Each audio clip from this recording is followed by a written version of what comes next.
सूत जी से जब इस प्रकार से पूछा तो सूत जी बड़े प्रसन्न हुए और भैया और बहुत प्रसन्न होकर के ऋषियों की प्रशंसा करने लगे कि आपने जो पूछा, जो प्रश्न किया, ये संसार के हित के लिए किया है। अति सुंदर, बोलिए गोविंद भगवान की जय हो।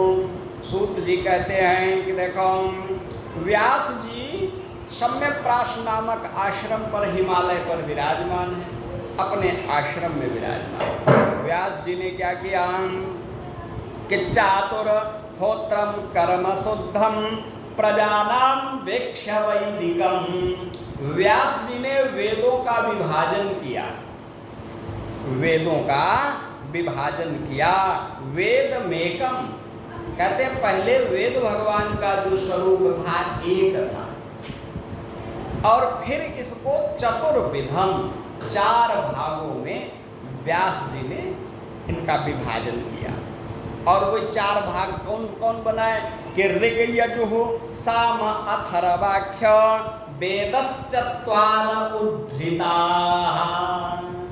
ऋग्वेद, यजुर्वेद, सामवेद, अथर्ववेद, ये 4 वेदों को प्रकट किया। इसीलिए ऋग्वेद सबसे पुराना है।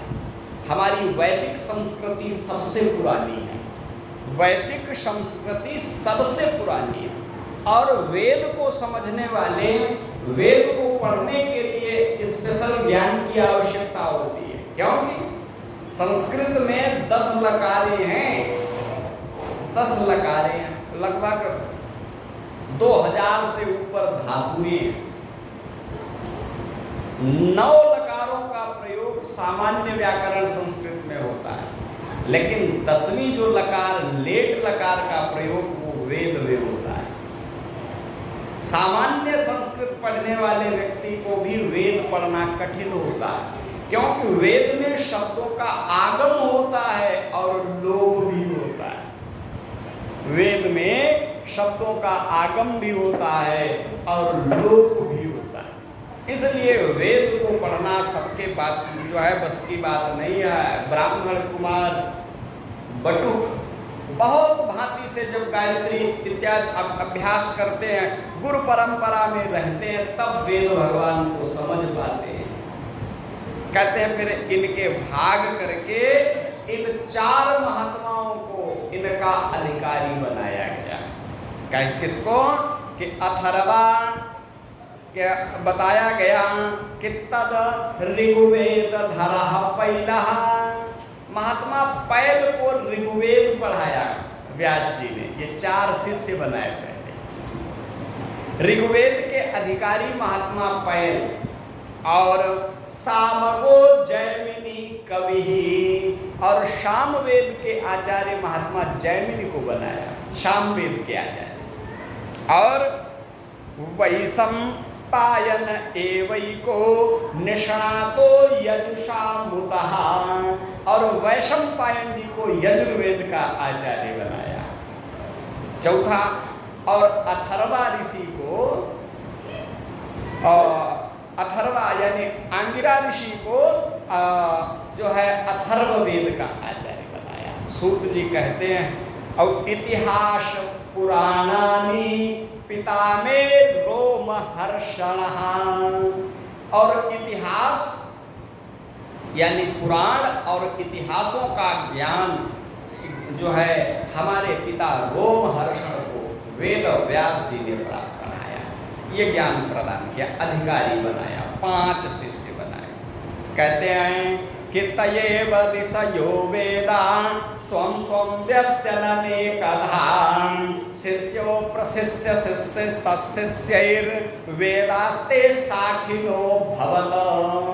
और फिर इन आचार्यों से शिष्य और प्रशिष्य और अनेक शिष्यों में ये वेद परंपरा शुरू हुई। इसी से इनकी शाखाएं प्रकट हुई। यह तो विभाजन हो गया, लेकिन यहाँ पर एक समस्या प्रकट हो गई। व्यास जी ने देखा क्या कि एक बंधन भी है कि स्त्री शूद्र द्विज बंधूनाम और त्रयीना श्रुति गोचरा। स्त्रियों को और शूद्रों को। यहाँ पर शूद्र शब्द का मतलब है कि जो अनुपनीत हैं, जो गायत्री सेवा नहीं करते, गायत्री संध्या नहीं करते, उनको वेद पढ़ने का अधिकार नहीं, वो वेद को नहीं पढ़ सकते। और फिर इन अनाधिकारियों के कई भाग किए गए। शाखारण्य होना, जिनका जन्म अपनी शाखा से इतर होता है, जिनका विवाह समगोत्र में हुआ हो, उनके द्वारा उत्पन्न जो कुमार हैं उनको वेद और पितृकर्म का अधिकार नहीं होता। जिन ब्राह्मण कुमारों की आयु का अतिक्रमण हो गया हो, ब्राह्मण की का यज्ञोपवीत संस्कार जन्म से 8वें वर्ष, जन्म गर्भाष्टमें वर्ष यज्ञोपवीत होना चाहिए। अगर समय से नहीं हो पाता है, अब तो बड़ी विचित्र स्थिति आ गई महाराज। हाँ, शहरों में, गांव में, हमारे पूरे समाज में ये स्थिति आ गई। ब्राह्मण बालकों का यज्ञोपवीत संस्कार नहीं होता है। अगर विवाह न होवे तो यज्ञोपवीत संस्कार भी नहीं होगा, और अगर हो भी जाता है तो वो लोग जैसे फिर करते हैं, खूंटी पर टांग देते हैं, कोई उसका पालन नहीं करता है, कोई नहीं मानता। इससे क्या होता है, हम जो है श्रीहीन हो जाते हैं, तेजहीन हो जाते हैं। ऐसे बालकों को नहीं तो पितृकर्म का अधिकार है, न तो धर्म कर्म का अधिकार है। मनुस्मृति में महाराज मनु कहते हैं, देखो ब्राह्मणों को, द्विजातियों को, द्विजातियां जो यज्ञोपवीत की अधिकारी हैं, ब्राह्मण, क्षत्रिय और वैश्य, ये तीनों जातियां यज्ञोपवीत की अधिकारी हैं। और अगर ये यज्ञोपवीत नहीं पहनती हैं और अपने द्वारा, इनके द्वारा किए गए समस्त कार्य निष्फल हो जाते हैं। हाँ, अगर यज्ञोपवीत नहीं है, धारण करते हैं तो समस्त कार्य निष्फल। और शिखा, चोटी, चोटी यज्ञ और यज्ञोपवीत की नितांत आवश्यकता है। आज हम इनसे दूर हो रहे हैं। तो कहते हैं कि ऐसे द्विजों को, ऐसे ब्राह्मणों को, स्त्रियों को और शूद्रों को वेद पढ़ने का अधिकार नहीं है। तो क्या करना चाहिए? ऐसा विचार करके व्यास जी ने 5वां वेद प्रकट किया। और वो कौन सा था? कि कर्म श्रेयसी मूढ़ानाम श्रेय एव भवेदिह इति भारतमाख्यानम कृपया मुनिना कृतम। ये 5वां वेद है। भारत, भारत शब्दार्थ किमर्था? महाभारत प्रकट किया। और इस महाभारत को पंचम वेद मुच्यते, ये 5म वेद कहा गया। महाभारत प्रकट किया गया कि देखो, ऐसा कहा जाता है, यन्न भारते, संसार का ऐसा कोई ज्ञान नहीं है जो महाभारत में न हो। तो जो फिर महाभारत में नहीं है तो फिर कहीं नहीं है। और जिस पर सबका समान रूप से अधिकार है। इस प्रकार से महाभारत का जब लेखन हो गया, महाभारत का जब प्राकट्य हो गया, अपने आश्रम में व्यास जी विराजमान। 18 पर्वों में महाभारत लिखने के बाद व्यास जी अशांत हो गए। यहाँ पर लोग कह दिया करते हैं कि 17 पुराणों का लेखन व्यास जी ने किया, तब अशांति हुई। लेकिन भागवत जी की मूल टीका में यहाँ पर पुराणों का नाम नहीं लिया गया। अगर 17 पुराण पहले लिख दिए जाए कहें तो क्या भागवत सबसे छोटा 18वां पुराण सबसे 12वें नंबर पर होना चाहिए? लेकिन भागवत 18वां पुराण नहीं है। हाँ, जब वेदव्यास जी ने महाभारत प्रकट किया और उसमें युद्ध का वर्णन किया, और उस युद्ध के वर्णन से उनका मन अशांत हो गया। और अशांत मन की स्थिति में व्यास जी अपने आश्रम में विराजमान हैं और सोच रहे हैं कि पता नहीं हमारी ये खिन्नता का कारण क्या है। व्यास जी भगवान का ध्यान करने लगे और जब भगवान का ध्यान किया तो भगवान ने कृपा करी। भगवान की कृपा कैसे दिखाई देती है? गुरु प्रकट हो जाते। जब मन में भगवत आराधन की व्याकुलता होती है, आराधन पर सतपथ के मार्ग में कोई बाधा प्रकट होती है, तो भगवान गुरु के रूप में प्रकट हो जाते। बोलिए गुरुदेव भगवान की जय। कौन आ गया? देवर्षि नारद जी आ गए। नारदो देव दर्शना। बोलिए देवर्षि नारद जी महाराज की जय। आश्रम पर नारद जी पहुंच गए। नारद जी को देखा। सूत जी कहते हैं कि अथ तम सुकमासीनम उपासीनम बृहत्स्रवा देवर्षि प्राह विप्रर्षि वीणा पाणि स्मयन्निव। नारद के हाथ में देवदत्त नाम की वीणा है और वीणा के तारों से नारद जी गुनगुना रहे। वीणा के तारों से नारद जी गुनगुना रहे हैं। किन श्रीमन नारायण नारायण नारायण श्रीमन नारायण नारायण नारायण भजमन नारायण नारायण नारायण भजमन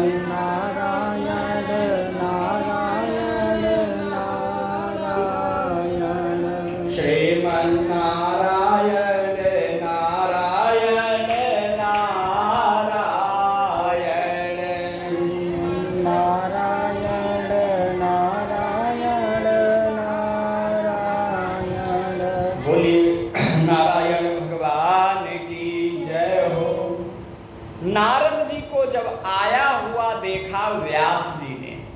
देखो व्यास जी बूढ़े वृद्ध हैं और नारद जी वृद्ध नहीं है, लेकिन नारद जी को प्रणाम व्यास जी ने किया। हमारे यहाँ आयु वृद्ध पूजनीय है, लेकिन उससे भी पूजनीय ज्ञान वृद्ध है। यद्यपि व्यास जी स्वयं गुरु हैं, लेकिन फिर भी नारद जी विराजमान जब हुए तो नारद जी ने देखा और कहने लगे, हे महर्षि व्यास जी, आपकी मुख कांति मलिन क्यों हो रही है? आपका चेहरा हमको प्रसन्नता पूर्वक खिला हुआ नजर नहीं आ रहा। और क्या पूछा हम कि परितुष्यति शारीर आत्मा मानस एवच। तुमको कोई आत्मिक कष्ट है या फिर शारीरिक कष्ट है? आत्मा मानस एवच, कोई शारीरिक व्याधि है, कोई रोग है, या आत्म रोग है, या कोई मन से तुमको दिक्कत है? आप हमें बताओ। तो व्यास जी कहने लगे कि हमने वेदों का विभाजन किया। वेदों का विभाजन करने के बाद पुराणों का प्राकट्य किया और अभी अभी श्रीमद् जो है हमने जय संहिता महाभारत प्रकट करी, लेकिन फिर भी हमारा मन नहीं शांत हो रहा। अथापि सोचस्यात्मान मकृतार्थ इव प्रभो। और मैं ये सोचता हूँ, हमारे मन में ये विचार आता है कि व्यास जी, अभी तुमने ऐसा कोई कार्य नहीं किया है जिससे जो है तुम्हारा कल्याण हो सके। हम अपने किए गए कार्यों से बड़ा चिंतित हैं। जब व्यास जी ने इस प्रकार से कहा तो नारद जी कहते हैं कि भगवान, आपने अति उत्तम कार्य किया, लेकिन फिर भी कि भवता नुदित प्रायो यशो भगवतो मलम और ये नैवासो न तुष्येतो मन्ये तद्दर्शनम खिलो। नारद कहते हैं कि हे व्यास, त्वया केवलम भगवत यशो बहुसो वर्णितम। यानी महाभारत आदि जो ग्रंथ तुमने लिखे उसमें तुमने केवल यद्यपि भगवान के 24 अवतारों का तुमने वर्णन किया, पृथक पृथक अवतारों का वर्णन किया, बहुसो वर्णितम तदेवा संतोष असंतोष कारणम, और तब भी आपको असंतोष है। इसका कारण मालूम क्या है? किंच यद यशो हरेर यशो, तुमने जो लेखन किया उसमें भगवान श्री लीला रसिक बिहारी भगवान गोविंद और उनके प्राण प्यारे भक्तों के लिए आपने कुछ भी वर्णन नहीं किया।